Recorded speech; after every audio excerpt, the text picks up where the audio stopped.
Welcome back, everybody. We continue to track the storm as the now Typhoon Mawar is making its way not only towards our island, but also to our neighbors up north in the northern Mariana Islands. Now, remember, the track of the storm as far as the 7 a.m. update puts it passing in the Rota Channel between Rota and Guam. Let's go up to the northernmost point of the northernmost island in the NMI. So that would be our Tomas Manglone, who is on Capitol Hill up in Saipan, where our brothers and sisters up in Saipan are continuing to make their preparations. So Hafide and good morning, Tomas. What can you tell us?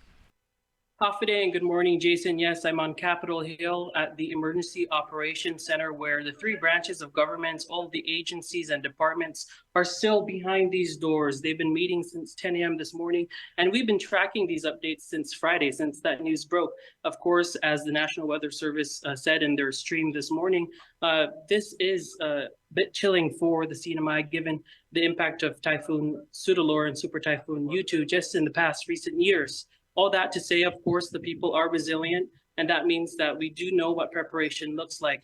And so the governor and his cabinet are all meeting here at the Emergency Operations Center. We weren't allowed to take exact footage and audio of what's happening inside because of the briefing, but there were some key points as we continue to watch Mawar's approach to the Marianas. Those key points are the typhoon watch remains in effect for Guam, Rota, Tinian, and Saipan.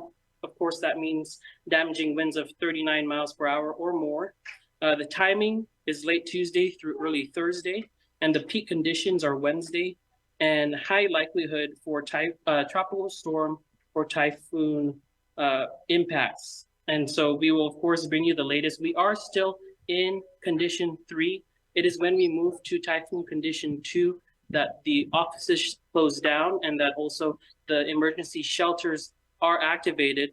And we did want to share with you a bit of that information. We're expected the condition or some sort of an update to the condition to receive that in the next couple of hours, of course, as the approach nears. And so this is key and important to know. Once we enter typhoon condition 2, again, that means the shelters are activated on Saipan, Tinian, and Rota. If you're on Saipan, when condition 2 is declared, that shelter is going to be 3 different shelters: Marianas High School, the cafeteria there. Yeah, also on Saipan, Oberville Elementary School, the cafeteria there. And also on Saipan, Cagman High School, the cafeteria there. So there are 3 shelters on Saipan if condition 2 is in fact declared in the next couple of hours. If you're in Tinian, that shelter is the Tinian Elementary School cafeteria. And if you are on Rota, that will be the Office on Aging. Again, these shelters are not open just yet. They need to be activated by a typhoon condition 2 declaration. And just as important, if you need to go to the shelter, but you don't have any transportation there when condition 2 is declared, these are the numbers you should call. If you're on Saipan, you're going to call the EOC state warning point.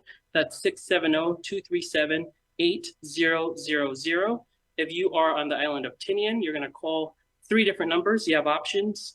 First is the CODA authority on Tinian, which is 670-433-0011. You can also call the Tinian Public School System at 670-783-8962. And you can call the Tinian Municipality Operations Center, that's 670-483-1800. And lastly, on Rota, again, this is when condition 2 is declared. These services will be available to get you to that shelter. That's the Rota Mayor's office at 670-532-9451 or 52. And Jason, I just want to reiterate, just in case you're watching this throughout the day. Of course, this is our live show, but I'm telling you this information on Monday at 11:21 a.m. So this is a rapidly evolving situation, as we all know, and have become familiar with those types of emergency terms. So please stay tuned to KUAM, CNMI's Instagram, and of course, all of our comprehensive coverage on KUM.com throughout the region for the latest updates. We've been updating the website and our Instagram with everything you need to know to make sure you're safe, you're prepared for the approach of Mawar. And Jason, we will have more throughout the day. We're going to be speaking with the Commonwealth Healthcare Corporation, and we're going to learn how their preparations are in place and the types of services and shelter they're able to provide as well to expectant mothers 36 weeks or above, or those who are preterm labor. We're also going to be speaking with the Commissioner of Education at the public school system, whose, of course, facilities are being used for the shelters throughout Saipan, Tinian, and Rota. And we also have an interview. We're going to be speaking with John Hirsch, who's in charge of the CNMI American Red Cross. So we are working here around the clock to get you everything you need to know from the shelters to the emergency response. As again, we are waiting and bracing for that impact, preparing for that impact, and everyone, of course, having fresh on their minds the impact of Sudalor and U2 in the past few years. So both resilience and preparation coming together today and this week, really. And so we're just seeing now a few officials exit from the Emergency Operations Center, where that briefing again has been ongoing since 10 in the morning. And we will have the latest updates throughout KUM.com and our Instagram. Again, these are the updates as of this morning.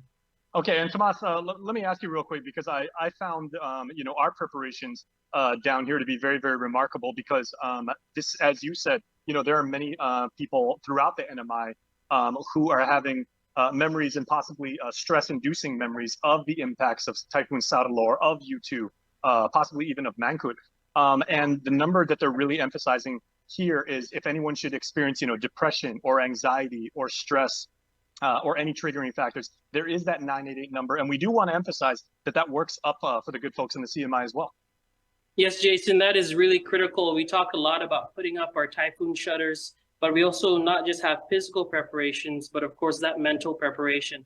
I recall when the first notices went out late last week, I've gotten texts from many different people saying it just reminds them of that day. And so while there is worry, there is also resilience and preparation. And again, lots of information coming through, and we'll get that to you once we get it. And we'll be speaking with all of the authorities today to make sure that we have that information ready for you once that system approaches the Marianas. Absolutely, and very, very fitting that May, of course, is Mental Health Awareness Month. So these resources are available for Guamanians and for all of our brothers and sisters up in the NMI. And one thing that will definitely take a lot of pressure off you is people have been putting it on social media and comments all day. Tomas, is of course the power of prayer, but of course, if you need to talk to somebody, there is that avenue available to you as well. Yes, Jason. Well, we'll continue to keep you updated. Again, this information is as of Monday morning, and that is very likely to change in the next few hours. All right, everybody. So as you continue to pray for the best for our island with Typhoon Mawar approaching, also pray for our good friends up in the CNMI as well. Tomas, thank you very much. All right. Thank you, Jason. All right. Please stay tuned. We will be back with more Hotspot right after this.